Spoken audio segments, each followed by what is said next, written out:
Olá, boa noite. Estamos aqui depois de um bom tempo, né, reprisando os nossos conteúdos do podcast. Estamos aqui hoje muito satisfeitas de estarmos juntas de novo, né, Rani? Com certeza, porque né? Saudades. Sim, a Rani, de algumas vezes ela teve que se ausentar, né, Rani? Sim. Mas nós tivemos com convidados muito especiais, foi muito bom. Fui bem representada. Foi muito bem representada. As pessoas que estiveram aqui são pessoas de alto gabarito. Olha, né? Que legal. E aí, hoje, nós estamos ainda continuando o conteúdo do nosso periódico Mensageiro. O conteúdo é de extrema importância, né? O periódico Mensageiro do último trimestre foi uma publicação muito relevante a respeito de a espiritualidade dos animais. Uhum. E a gente falou de muitos assuntos relacionados a como nós nos relacionamos espiritualmente com os animais, como deveríamos nos relacionar, né, espiritualmente. E como que isso impacta na nossa vivência aqui nesse planeta, né? Que é uma vivência de aprendizado. Nós ainda não somos seres que sabemos lidar nem com os nossos irmãos pares humanos, muito menos com os nossos pares animais, né? Os nossos irmãos animais. E aí, nesse contexto, vem o São Francisco, né? Que é conhecido, né, no cristianismo católico, o São Francisco, e para nós o Francisco de Assis, né? Sim. E entra nesse contexto esse ser espiritual que veio ensinar a gente a lidar com esses irmãos, a nos relacionar de forma melhor com a natureza e com os irmãos animais, né? Que bom. Para iniciar, no nosso periódico, eu encerrei com uma prece, oração pelos animais doentes. Eu vou fazer essa prece e aí nós vamos iniciar nosso discorrer sobre quem foi, né, esse ser espiritual luminoso que foi o Francisco de Assis, né, e qual a contribuição dele e como nós nos espelhamos na caminhada dele aqui na Terra, né, e ainda hoje ele como um ser espiritual que assiste, né, tanto nós quanto os nossos irmãos animais. Então, a oração é assim. Deixa eu aumentar essa letrinha aqui, que é bem difícil. Senhor, que neste momento tua bênção chegue até o nosso irmãozinho animal e, como um milagre, ajude-o a curá-lo. Porque, Senhor, tua sabedoria é divina e teu poder de cura é grandioso. Sei também, Senhor, que tu colocaste no mundo os animais para nos ensinar coisas sublimes como o amor incondicional.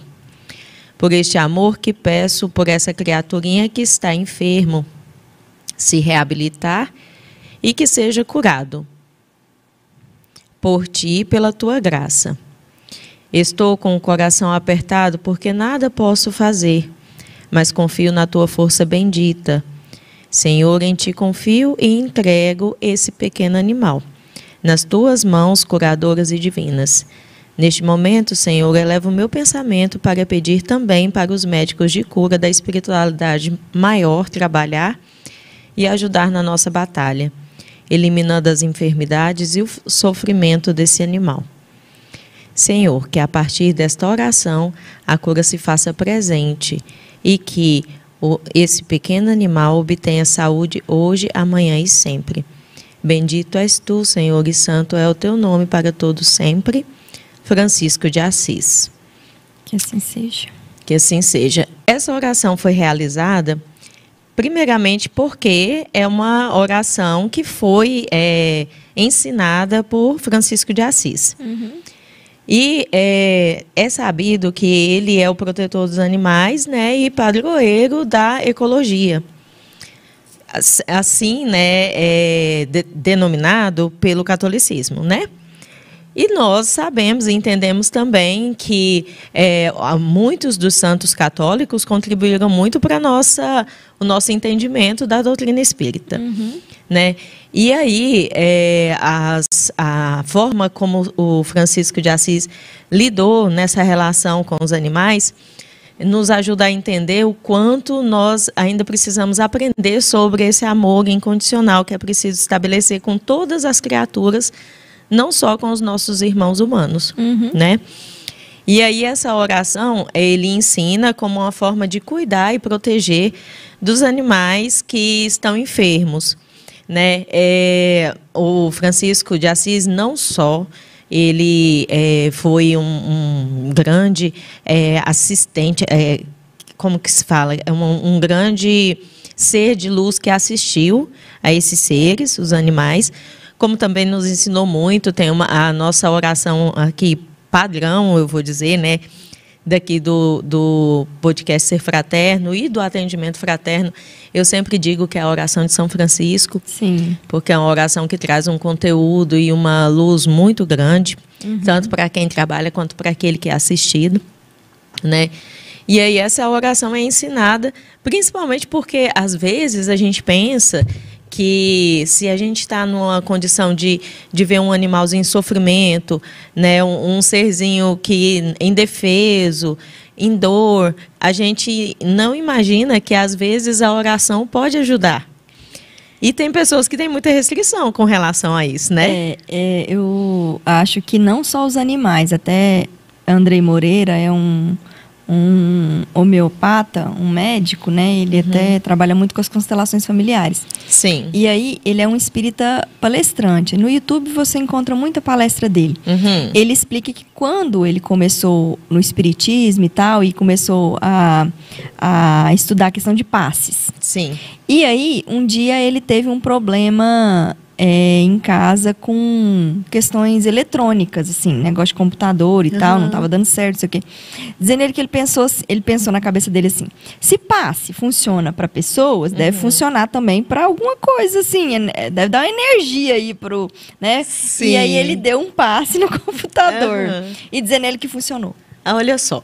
Né? Não, porque é a energia, né? A questão Sim. nossa energia endereçada a alguma coisa. Agora, pensa se funciona conosco, funciona claramente para qualquer ser vivo também. Se não para objetos, quem dirá ser vivo, né? Ser vivo. Não, e normalmente, geralmente, o nosso comportamento diante de uma situação que está com problemas, um carro com xingar e problema, brigar, né? olha só que tipo de oração que a gente oferece. Exatamente. É de esbravejar, é de achar que tudo está contra a gente naquela hora, porque geralmente a gente está numa situação que precisa muito e aquele negócio não funciona. Exatamente. Não é assim? Então, tá aí uma dica, né, gente? A gente, questão, assim, ele endereçou um passe, mas é uma oração. Sim. Né? E oração, qualquer tipo de oração, realmente, se for sincera e de dentro, né, vai subir, né? Sim, e aí, subindo, a gente fala subir, mas é questão só de metafórica mesmo, né? Sim. E aí, nesse momento, vai chegar quem tem que ser endereçado para auxiliar. Sim. Eu acredito muito nisso. Justamente. É interessante a gente levantar essas informações, porque para tudo, realmente, a gente precisa ter esse posicionamento, essa postura de não desesperar, de não ficar revoltado, nervoso. Não ajuda, só piora, ajuda, né? E a oração só ajuda. Exatamente. Só ajuda. Tanto que na neurociência, vou entrar nesse assunto, gente, na neurociência já foi comprovado que o nosso cérebro, já foi estudado o cérebro quando as mãos são postas na frente do corpo em oração e a nossa mente ora, né? Faz essa parte da oração toda. Ativa uma parte no cérebro que é a mesma coisa da morfina, da endorfina, de toda a parte curativa do corpo começa a funcionar. Olha que interessante, né? Então, no momento que a gente endereça uma oração, a gente já está se curando. Justamente. E aí as pessoas pensam que é uma questão de milagres, né? Não é uma questão de milagres, é porque tudo conspira a favor quando a gente trabalha a favor. Com certeza, isso mesmo. Então, vamos lá. Bom, o Francisco de Assis é considerado, né, pela Igreja Católica como protetor e padroeiro da ecologia, protetor dos animais, padroeiro da ecologia. Falar um pouco da história. Tudo que nós vamos tratar hoje aqui não saiu da cabecinha da Fabi, de jeito nenhum, porque minha cabeça não tem qualquer condição para isso. Não, fale assim, né? Mas saiu. Inteligentíssima, gente, só tá não, gente. Não é falsa modéstia, gente. Não é. Eu sei que eu sempre, porque algumas pode não ter saído, mas poderia sair. Algumas das produções do periódico são realmente elaboradas por mim, por eu ser a responsável. É o que eu disse, né? Assim, não foi, mas poderia ser. Esse não foi, isso porque eu achei o conteúdo do União Espírita Mineira, o site, né, do União Espírita Mineira sobre a biografia do Francisco de Assis, o mais completo que eu achei. Entendi. E o mais próximo do que a gente tinha intenção, que era tratar do Francisco de Assis sob a visão espírita, sob as contribuições que trouxe para o espiritismo, né, a caminhada dele. E aí foi lá nesse site, União Espírita Mineira, que eu busquei todas essas informações, inclusive ipsiliter, como estava lá. Né? Exatamente, foi transcrição de conteúdo. E aí, lá, a biografia dele estava escrita assim, que ele nasceu em 26 de setembro de 1181. A cidade era a cidade de Assis, na Itália. O nome dele não era Francisco. Era Giovanni di Pietro Bernardoni. E aí ele era filho de um comerciante italiano, né, o Pietro de Bernardoni, e de uma francesa, a Pica Bourlemont. Isso é o nome dela. E aí era uma família muito rica, uma família que tinha nome e tinha muitas posses. Ele era chamado pela família dele de Francesco. E aí daí surgiu Francisco, né? E Francesco ou Francisco significa pequeno francês. Certamente por causa da origem francesa da mãe, porque ele não nasceu na França, ele nasceu na Itália, né? E aí, quando ele foi jovem, ele teve uma vida de um jovem, né? Em 1202, ele se alistou. E aí, como soldado de guerra, ele foi preso e ficou há 1 ano esperando o resgate, né? E aí conseguiu ser resgatado. E certa vez, entrando num templo católico, ele diz ter visto Jesus falando com ele: Francisco, restaura a minha casa decadente. Na ocasião, a imaturidade dele não deu para ele entender que casa era essa. Ele imaginava que era o templo onde ele entrou. Então, ele começou um trabalho de restauração daquela igreja, do espaço físico, né, daquela igreja. Que é o que ele entendeu. Que foi o que ele entendeu. E aí, mais à frente, ele teve uma conversão brusca, passando de jovem mundano, que gostava muito, né, da vida das baladas. Eu não falo balada de hoje, né? Naquela época eu não chamava assim, mas gostava muito das baladas, né, da vida de farra. E aí ele passou bruscamente para uma vida religiosa de extrema pobreza. Né, de voto de pobreza mesmo. E isso era um impacto muito grande pelo fato de ele ter saído de uma família de posses, né? Deixou de lado as regalias que sua condição familiar possibilitava e foi viver em cabanas. A sua vivacidade atraiu muitos adeptos e, mais tarde, formou-se, então, a Ordem dos Frades Menores, que é a Ordem dos Franciscanos, né?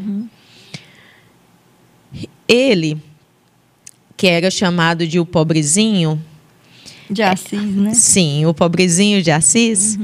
Ele é descrito como um homem simples, humilde, buscando Cristo como modelo. E ele exemplificou os princípios cristãos ao longo de sua vida. Então, ele não fez apenas um voto de pobreza de aparência. Ele realmente viveu, né?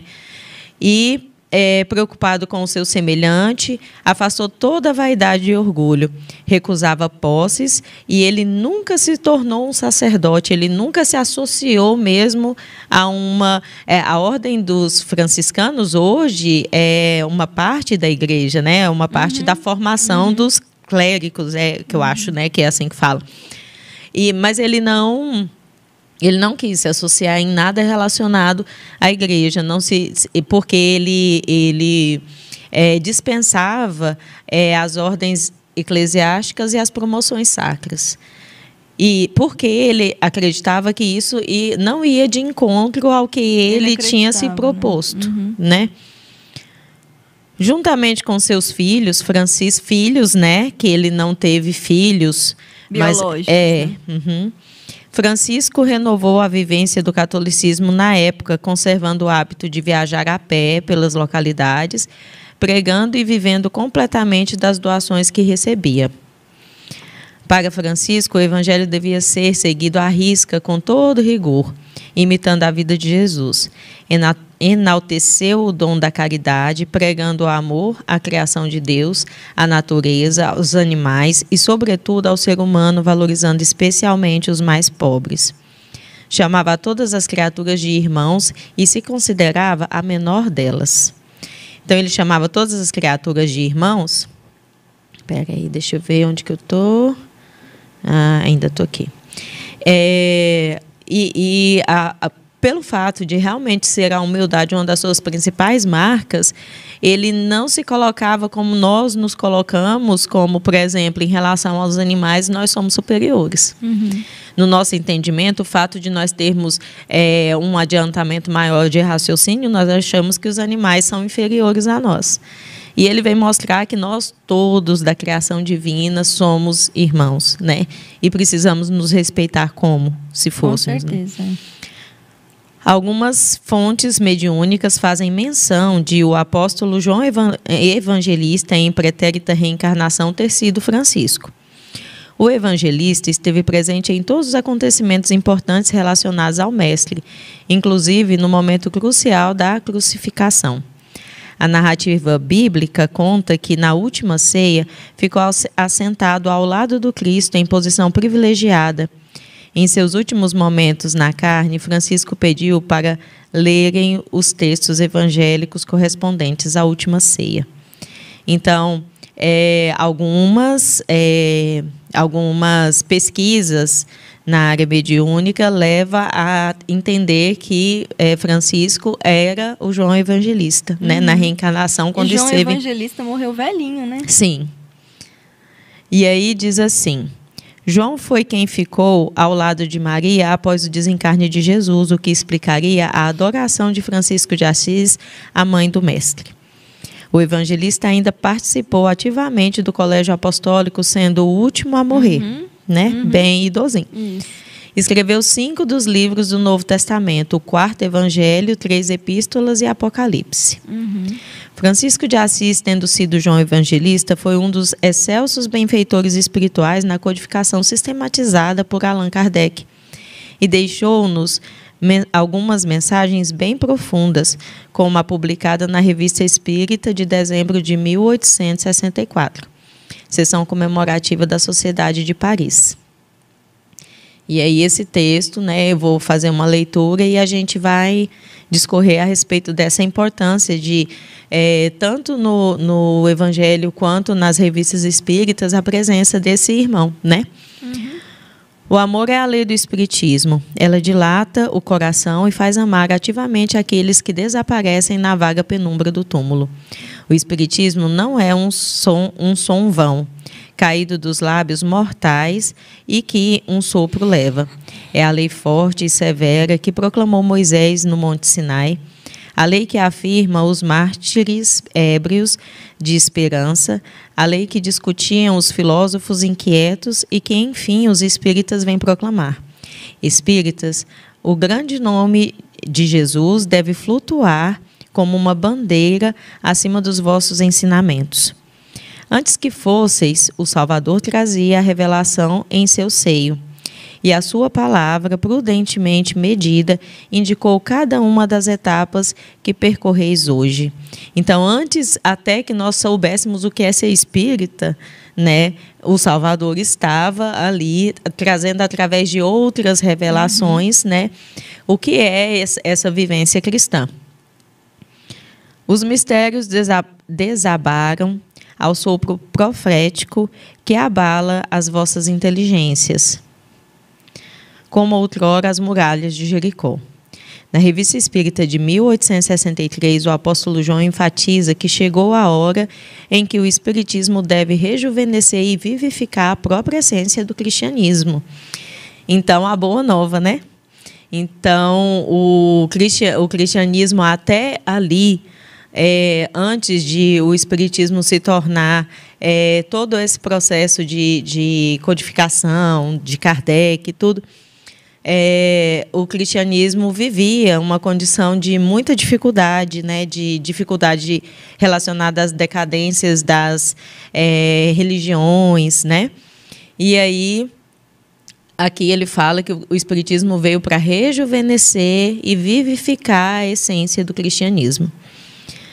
Assim, ele procedeu quando vivenciou a personalidade firme e resoluta de Francisco de Assis. Francisco de Assis, através da mediunidade de Chico Xavier, deixou a seguinte mensagem em 17 de agosto de 1951, em Pedro Leopoldo, Minas Gerais. O Calvário do Mestre não se constituía totalmente, tão somente de secura e aspereza.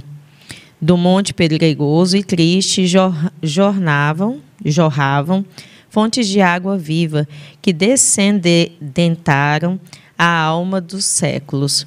E as flores que desabrocharam no entendimento do ladrão e na angústia das mulheres de Jerusalém, atravessaram o tempo, transformando-se em frutos abençoados de alegria no celeiro das nações.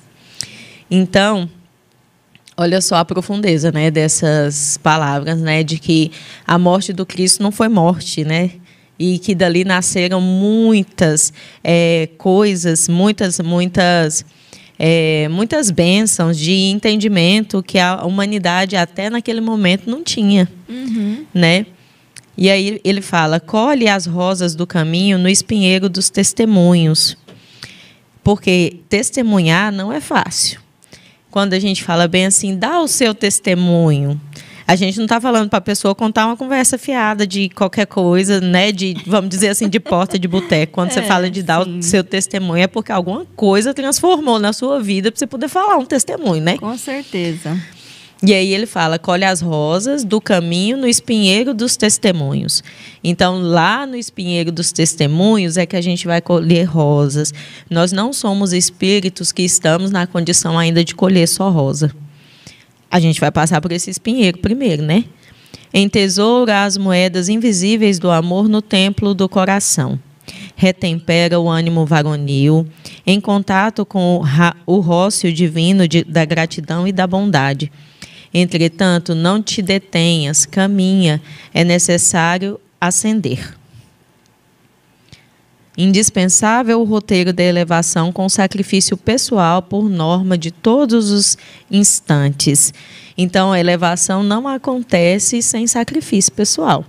Sem que a gente se esforce, a gente não consegue nada nessa vida facinho. Lembra-te, ele era sozinho. Sozinho anunciou e sozinho sofreu. Mas erguido, em plena solidão, no madeiro doloroso, por devotamento à humanidade, converteu-se em eterna ressurreição. Então, olha só a profundidade desse texto, né?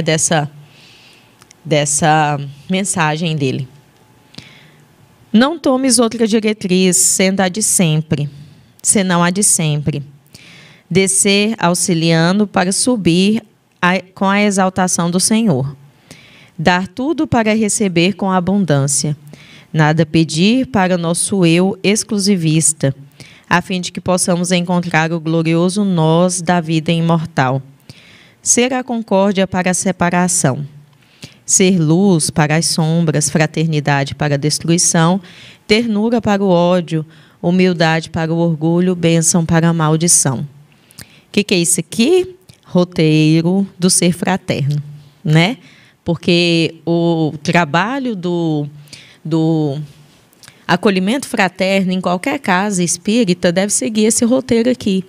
As pessoas que vão nos procurar, elas vão nos procurar em situação de discórdia, de separação, de sombras, de destruição, de ódio, orgulho. E nesses momentos, esse ensinamento de Francisco, e por isso que eu digo que a oração de São Francisco é a nosso mantra, esses ensinamentos de Francisco nos direciona.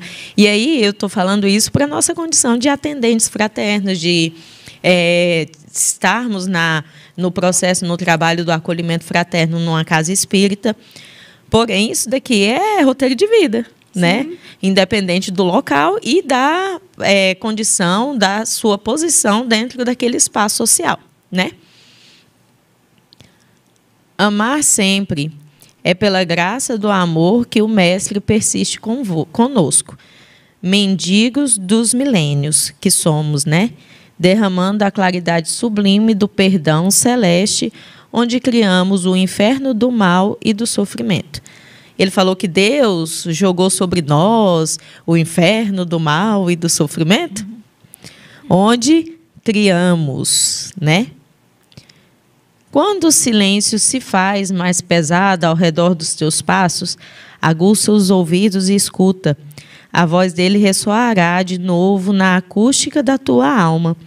E as grandes palavras que os séculos não apagaram voltarão mais nítidas ao círculo da tua esperança, para que as tuas feridas se convertam em rosas e para que o teu cansaço se transubstancie em triunfo. O rebanho aflito e atormentado clama por refúgio e segurança. Que será da antiga Jerusalém humana sem o bordão providencial do pastor que espreita os movimentos do céu para a defesa do aprisco? É necessário que o lume da cruz se reacenda, que o clarão da verdade fulgure novamente, que os rumos da libertação decisiva sejam traçados. A inteligência sem o amor é o gênio infernal, que arrasta os povos de agora às correntes escuras e terrificantes do abismo. O cérebro sublimado não encontra socorro no coração embrutecido. Olha que frase mais forte, né? Eu ia falar, cérebro sublimado não encontra socorro no coração embrutecido, né? Então não adianta a gente ter elevação intelectual sem elevação moral. Exatamente, porque se as asas estiverem em descompasso, não voa, né? Justamente. Então, tem que estar as duas alinhadas, né? Então, a moralidade e a intelectualidade tem que estar no mesmo nível. Justo. Né? Para a gente realmente conseguir a evolução e galgar essa parte toda, né? E aí a gente observa, assim, que a parte moral é muito mais difícil que a intelectual. Justamente. Você vê que ele vem ali, discorrendo tudo relacionando a nossa dificuldade moral ainda, né? E o quanto a gente precisa de Jesus, o quanto a gente precisa de buscar, né, essa conexão para que a gente encontre, né? Tá dando PT. Gente, é porque nós estamos olhando ali, tá saindo do ar e voltando, tá? Quem tá ouvindo tá saindo e voltando. A gente não sabe se é isso mesmo, né? É isso aqui, pra porque nós na nossa aqui tela tá. É isso. Mas aí quando é a questão da intelectualidade, a gente lembra de Saulo, né? De Paulo, que é Paulo, né? Saulo era totalmente adébito à questão de perseguir Jesus, né, os cristãos e tal. Sim. Inteligentíssimo, trabalhava para o Sinédrio, né, que era realmente um órgão, como vamos dizer hoje, STF. Sim. É isso, tá, Sim. gente? E aí ele trabalhava para o Sinédrio. E aí, ele era super inteligente, né? Super inteligente. Só que ele trabalhava pro lado que ele achava que era o certo. Sim. Sim, e era assim, e geralmente, quando nós somos muito extremistas no que nós acreditamos, a gente geralmente não aceita. Isso. Era o processo dele, de não aceitação e perseguição. Isso. E quando ele, Jesus, né, provocou ele dentro do íntimo dele, né, e perguntou por que me persegues, e tirou a visão, e ele teve que entrar para dentro, né, para realmente ver para onde ele estava indo, né, e quem que estava certo. ele virou uma chave, né? Porque, normalmente, a razão é isso, né? A pessoa que é muito racional, ela tende a defender o que ela acredita até o final. Sim. Né? É extremista. Mas no momento que ela vira também, né? Ela já vai para o outro lado muito certa do que ela está fazendo. Sim. Né? Então, assim, eu creio que tudo é evolução. A gente primeiro caminha para o racional, né? E depois caminha para o desenvolvimento do coração. Justamente. Exatamente. E nós, a nossa condição evolutiva é essa, de que ainda o nosso coração é embrutecido, né? A gente precisa... E com certeza gente. Desarmar esse coração, a gente precisa amolecer esse coração e buscar mesmo o entendimento íntimo, que é o que a gente veio estudando nas obras de Joana de Ângeles, a gente veio trazendo para os nossos estudos anteriormente, né?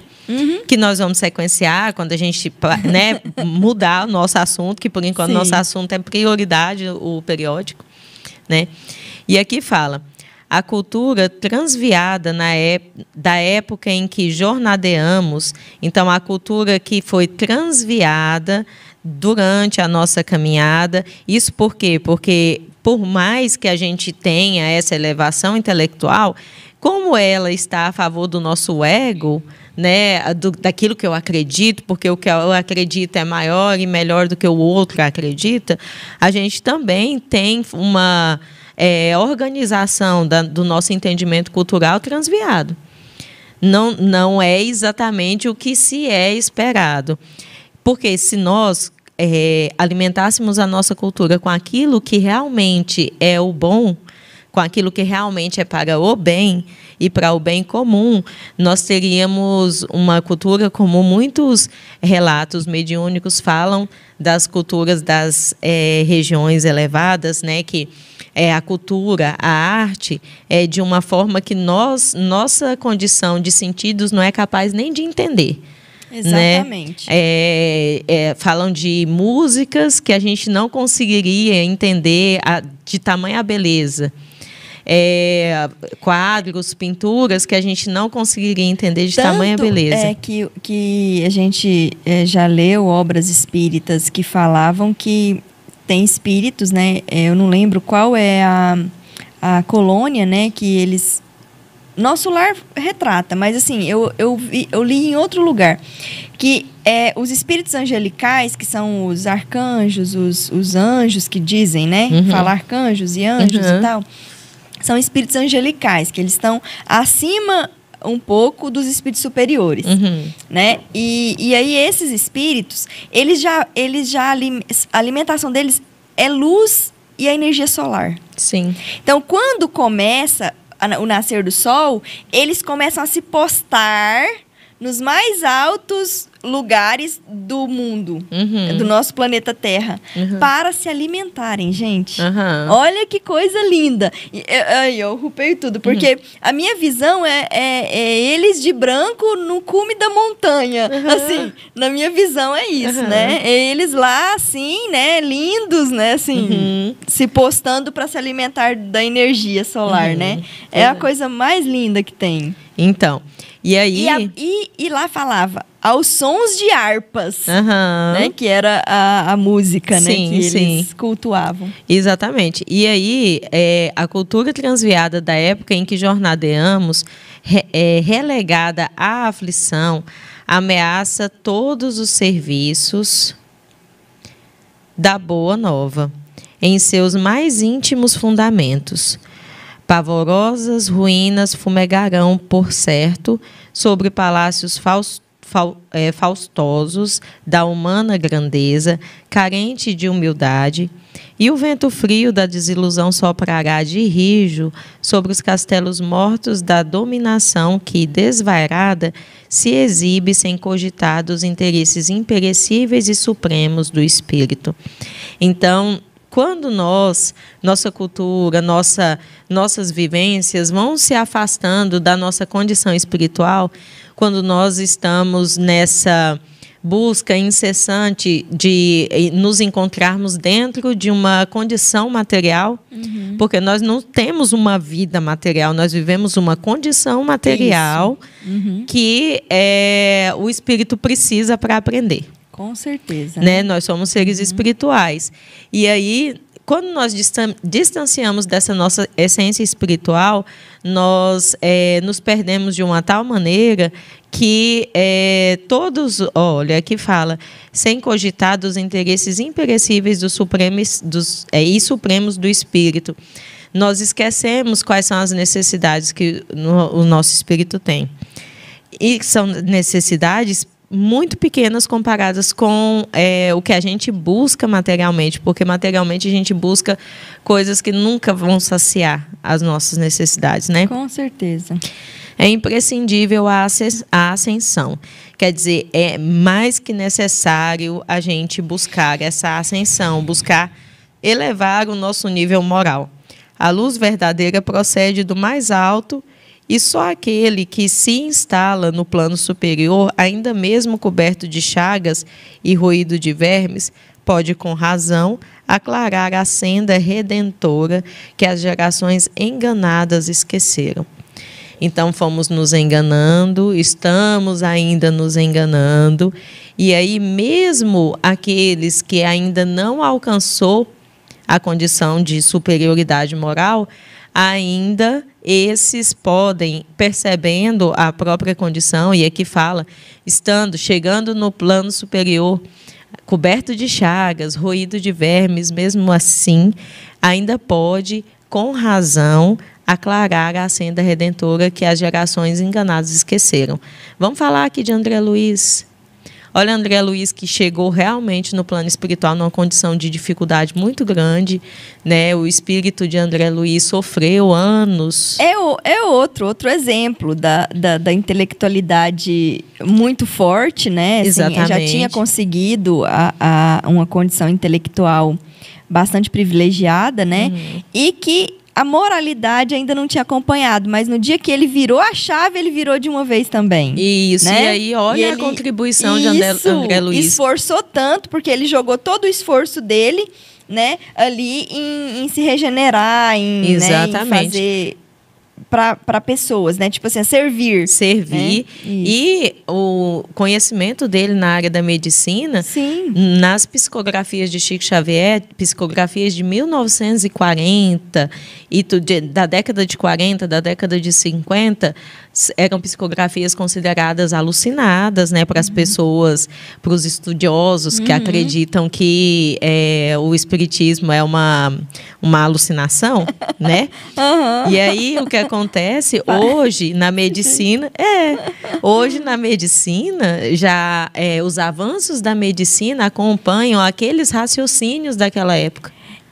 Ao estudar a Gênese, e eu recomendo para todos vocês que estão nos assistindo, a Gênese é física quântica pura, gente. É química quântica, é física quântica, demonstra todo o nosso evoluir, o entendimento do que é Deus, né? Então, assim, é fantástico. E, na época, não conheciam os átomos. Né? E lá falava que a matéria era feita de pequenos elementos materiais ainda menores do que a gente conhecia. Sim. Né? Exatamente. E aí, e olha o tamanho da contribuição, né, do André Luiz, que foi um espírito que viveu nesse engano, viveu nas gerações de engano. Estamos hoje, não tem ninguém aqui, depois de tanto tempo, não tem ninguém aqui melhor do que André Luiz, nem mais evoluído, nem menos enganado que ele, né? Com certeza, gente. E aí, esse chamado aqui dele mesmo que nós tenhamos ainda na caminhada essas dificuldades, ainda somos capazes de estar auxiliando aqueles que estão em dificuldades mais profundas, né? Refaze as energias exauridas e volta ao lar de nossa comunhão e de nossos pensamentos. O trabalhador fiel persevera na luta santificante até o fim. O farol do oceano irado é sempre uma estrela em solidão. Ilumina a estrada buscando a lâmpada do mestre que jamais nos faltou. Avança, avancemos. Cristo em nós convosco, por nós e em nosso favor. E o cristianismo que precisamos reviver à frente das tempestades, de cujas trevas nascerá o esplendor do terceiro milênio. Tá vendo? Então, o terceiro milênio não vai ter avançado a ponto da gente nem lembrar de Jesus. Quem pense que nós vamos chegar no terceiro milênio e o povo não vai mais lembrar de Jesus. Né? É extremos, né? Porque tem gente que acredita que Jesus retorna, né? No terceiro milênio. Sim. Em carne. E tem gente que já vai para esse lado realmente, da gente esquecer quem é Jesus. Gente, nem um lado nem o outro, né? Até porque Jesus é governador do nosso planeta, né? Então, ele não vai desaparecer, né? E nem, acredito eu, retornar em carne. Sim. Certamente o apostolado é tudo. A tarefa transcende o quadro de nossa compreensão. Não exijamos esclarecimentos, procuremos servir. Cabe-nos apenas obedecer até que a glória dele se entronize para sempre na alma flagelada do mundo. Então vai ter esse momento? Vai ter um momento em que nós, espíritos sofredores, vamos alcançar o mundo de regeneração. Sim, mas assim, a gente acha que é rápido, gente. Não é. A natureza não dá saltos, exatamente. Né? E aí, eu já ouvi o Haroldo dizer em uma das palestras dele, né?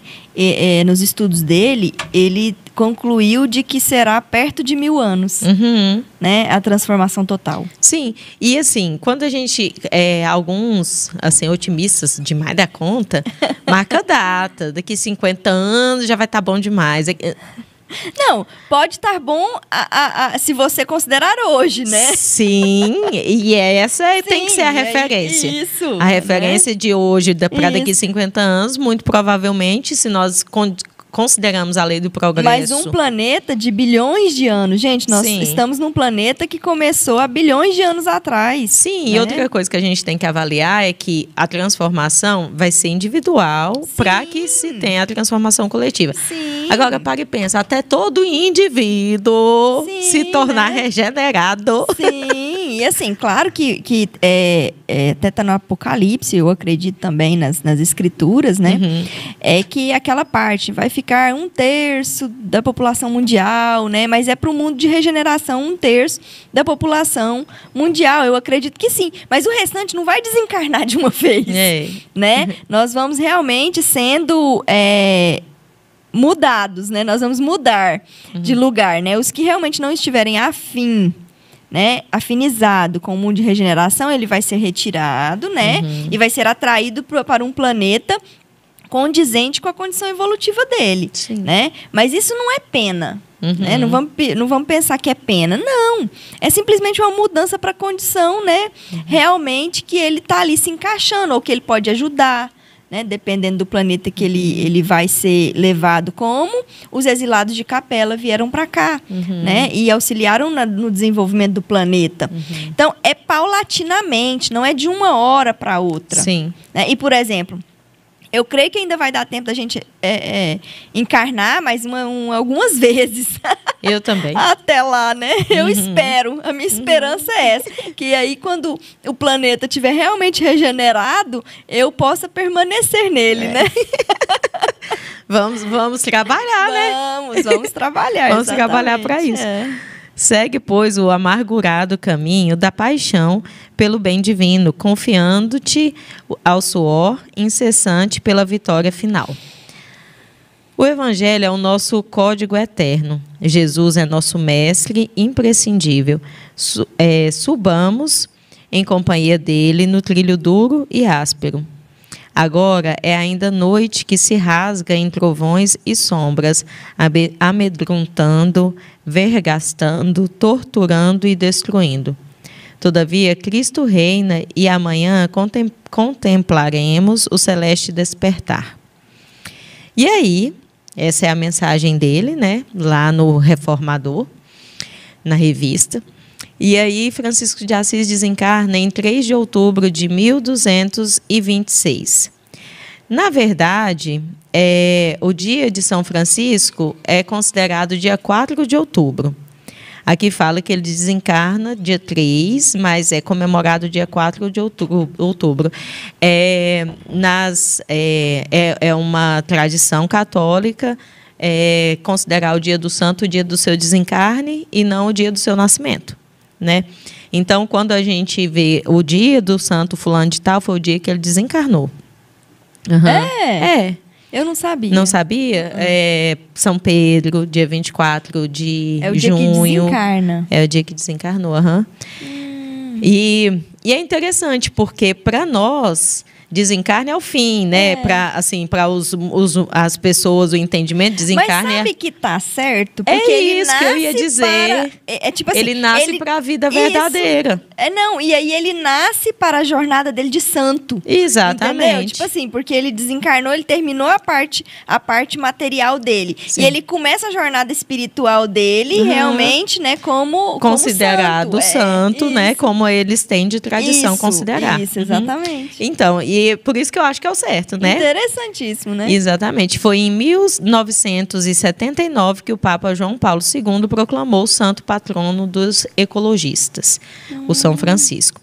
E aí tem até a gente no nosso periódico, a gente colocou uma imagenzinha, né? Só que lá tá como 4 de outubro, o dia de São Francisco de Assis e Dia Mundial dos Animais. E aí uma frase muito interessante: respeitar os animais é um dever de todos, amá-los é um privilégio para poucos. Verdade. Né? E aí, deixa eu voltar. Francisco de Assis foi admirado pela sua bondade com todos os seres vivos. Coube a ele, em 1223, a ideia da criação do primeiro presépio com animais vivos no dia do Natal. Uma tradição que permanece viva até os dias de hoje. Assim, ele quis homenagear o Criador naquela criança divina. Então, ele foi o primeiro a usar animais vivos. Cabe lembrar que existe uma prática de empalhar os animais, e para fazer isso, para empalhar os animais... Tem que matar, né? Ou o animal foi encontrado na condição já de desencarnado, ou matam, né?